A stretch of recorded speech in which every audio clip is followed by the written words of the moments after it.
Aquella noche llovía. Era una lluvia fina, murmuradora.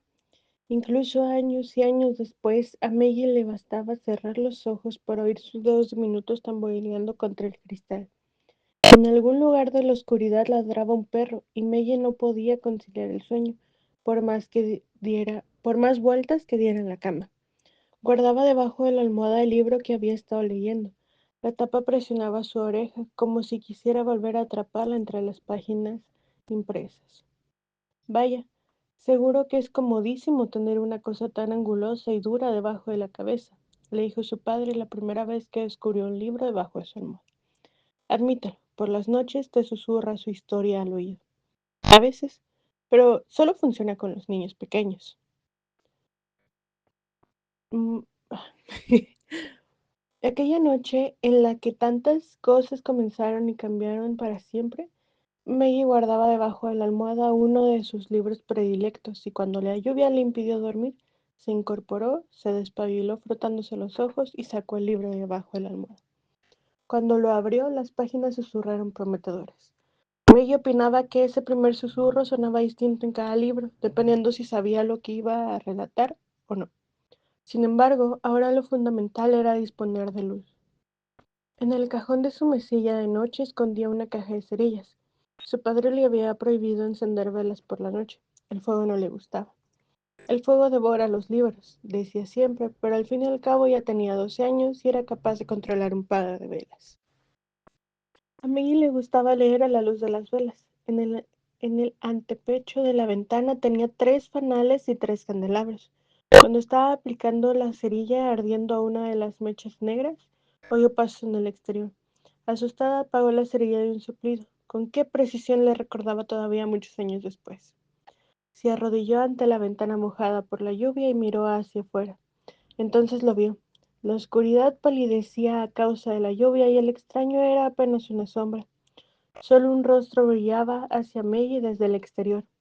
El pelo se adhería a su frente mojada. La lluvia chorreaba sobre él, pero no le prestaba atención. Permanecía inmóvil, los brazos cruzados contra el pecho, como si de ese modo pretendiera entrar en calor. El desconocido no apartaba la vista de su casa desde el otro lado. Tengo que despertar a Moll. Pero se quedó sentada, con el corazón palpitante, los ojos clavados en la noche, como si el extraño le hubiera contagiado su inmovilidad. De pronto el desconocido giró la cabeza y a Maggie le dio la impresión de que la miraba de hito en hito. Se deslizó fuera de la cama con tal celeridad que el libro abierto cayó al suelo. Echó a correr descalza y salió al oscuro pasillo.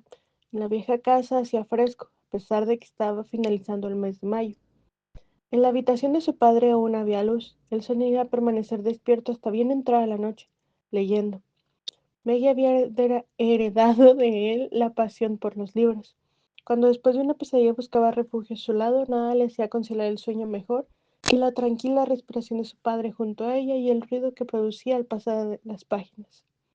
Nada ahuyentaba más deprisa los malos sueños que el crujido del papel impreso. Pero la figura que estaba ante la casa no era un sueño, era real. El libro que Mo leía aquella noche tenía las tapas de tela azul pálido. Maggie también se acordaría de eso más adelante. ¿Qué cosas tan triviales se quedan adheridas en la memoria? Mo, hay alguien en el patio. Su padre levantó la cabeza y la miró con aire ausente, como siempre que interrumpía su lectura. Solía costarle unos momentos encontrar el camino desde el otro mundo, desde el laberinto de las letras. ¿Que hay alguien? ¿Estás segura?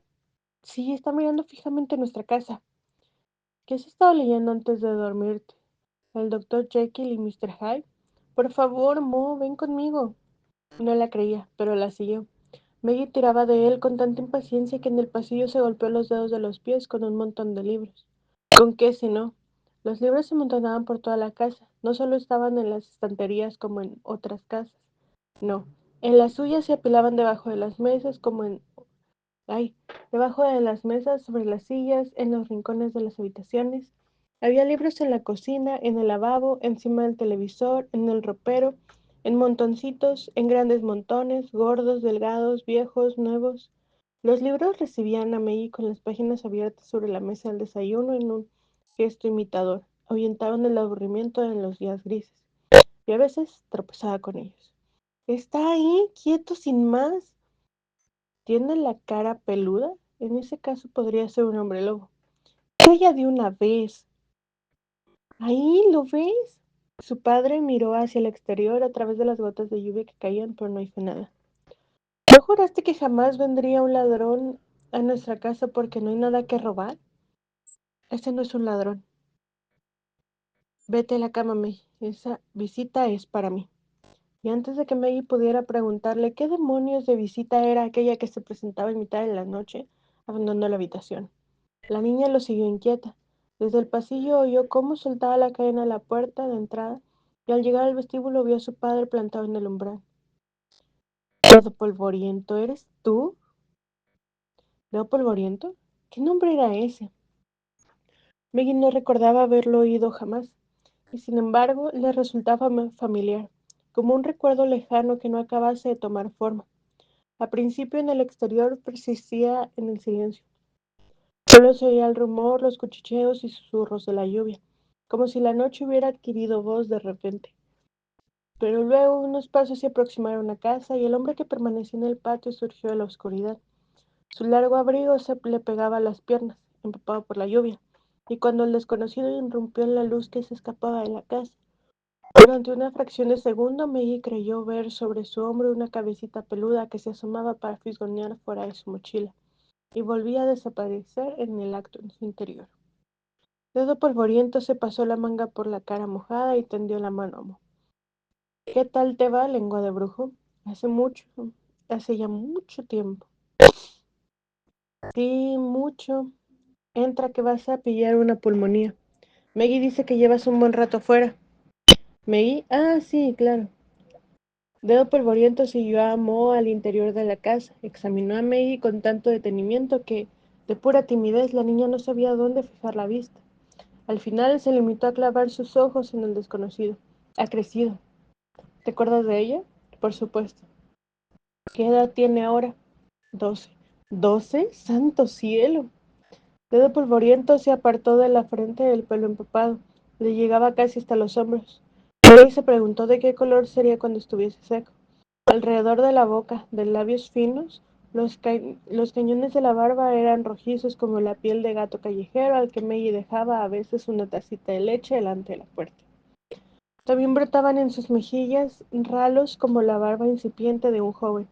No lograban ocultar las cicatrices, 3 largas cicatrices pálidas que suscitaban la impresión de que en algún momento habían roto y recompuesto la cara de polvoriento. 12 años, claro. Pero entonces contaba 3, ¿no es cierto? Ven, te daré algo que ponerte. Y tú vete a dormir, May. Maggie se quedó allí frotándose los pies uno contra otro. Vete a dormir. A veces solo se había hecho demasiado tarde. Su padre la tiraba en la cama como si fuera un saco de patatas. Otras, después de cenar, la perseguía por toda la casa hasta que ella, sin aliento por la risa, se ponía a salvo en su habitación. Y algunas se sentía tan cansado que se tendía en el sofá y su hija le preparaba un café antes de acostarse. Pero nunca, nunca la había mandado a la cama como hacía un momento. Un pensamiento pegajoso por el miedo se instaló en su corazón. Con ese desconocido cuyo nombre sonaba tan extraño y sin embargo tan familiar, había irrumpido en su vida algo amenazador, y deseó, con tal vehemencia que ella misma se asustó, no haber ido a buscar a Mo y que Dedo Polvoriento se hubiera quedado afuera hasta que se le hubiera llevado la lluvia. Como la puerta del taller se abrió de nuevo, la niña se estremeció sobresaltada. Pero aún sigues aquí, vete a la cama, Maggie, enseguida. Su padre mostraba esa arruguita encima de la nariz que solo aparecía cuando algo le preocupaba de verdad, y la miró con aire ausente, como si sus pensamientos vagaran muy lejos de allí. Un presentimiento creció en el corazón de Maggie y desplegó sus alas negras. Dile que se vaya, Mo. Por favor, dile que se vaya. Me resulta insoportable. Mañana, cuando te levantes, se habrá ido. Palabra de honor. ¿Palabra de honor? ¿Sin cruzar los dedos? Maggie lo miró fijamente a los ojos. Ella siempre se daba cuenta cuando su padre le mentía, por mucho que él se esforzara en disimularlo. Sin cruzar los dedos, respondió él, levantó ambas manos como por... A continuación salió y cerró la puerta. a pesar de saber que a ella no le gustaba. Maggie pegó la oreja a la puerta y aguzó el oído.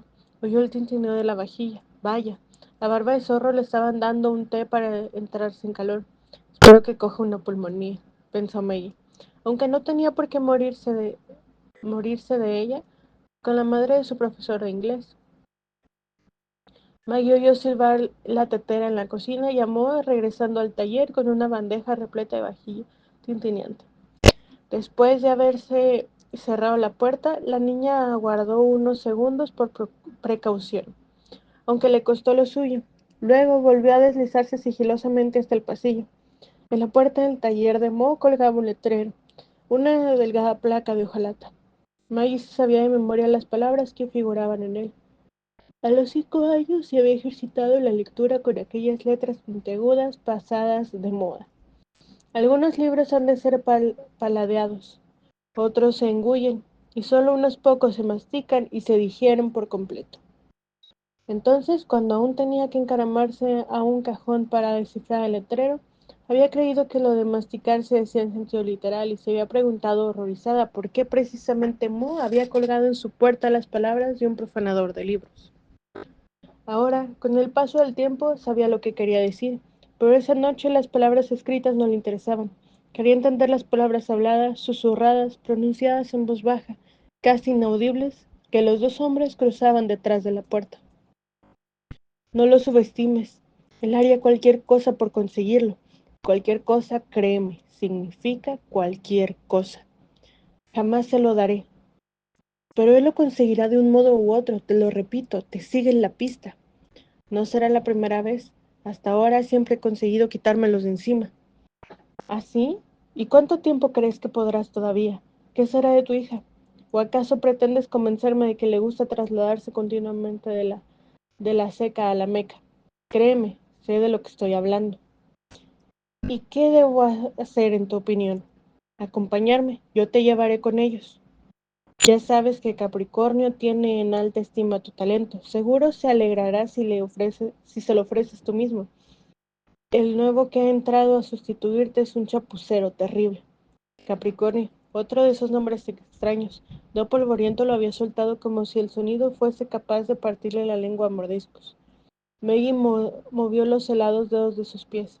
El frío le llegaba ya a la nariz, no entendía mucho lo que hablaban los dos hombres, pero intentaba grabar en su memoria cada palabra. En el taller reinaba de nuevo el silencio. No sé, necesito reflexionar. ¿Cuándo estimas que llegarán aquí sus hombres? Pronto, pronto, bien. Siendo así, me decidiré de aquí a mañana. ¿Tienes un lugar donde dormir? Oh, eso siempre se encuentra. Con el paso del tiempo he aprendido a apañármelas muy bien, a pesar de que todavía me resulta todo demasiado vertiginoso. ¿Te parece bien que vuelva mañana? ¿A eso de mediodía? De acuerdo. Recójame ahí a la 1:30 en el colegio. Ven después. Maggie oyó cómo corría la silla. Regresó a su cuarto a toda prisa. Cuando se abrió la puerta del taller estaba cerrando la suya tras de sí. Acostada y con la manta estirada hasta la barbilla, aguzó los oídos para oír a su padre despidiéndose de dedo polvoriento. Bueno, gracias de nuevo por la advertencia.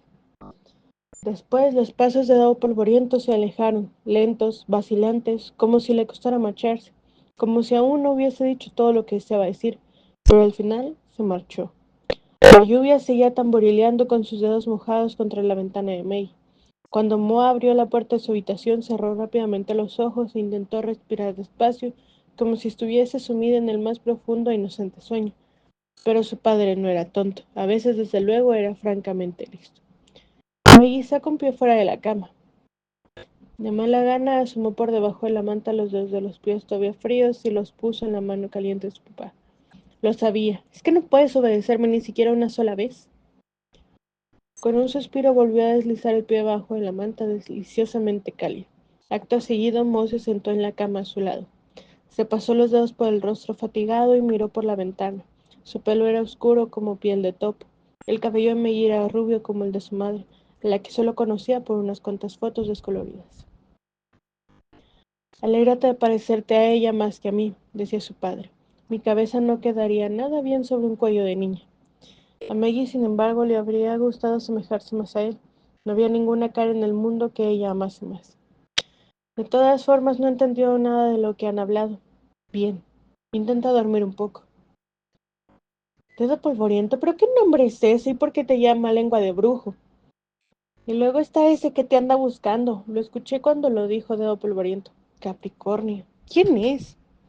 Nadie que debas conocer. Creía que no habías entendido ni una palabra. Hasta mañana, May.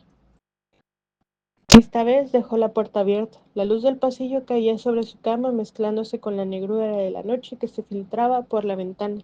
Y Maggie se quedó allí tumbada esperando que la oscuridad desapareciera de una vez y se llevase consigo la sensación de alguna desgracia inminente. Solo mucho más adelante comprendió que la desgracia no había nacido aquella noche, tan solo había regresado a hurtadillas.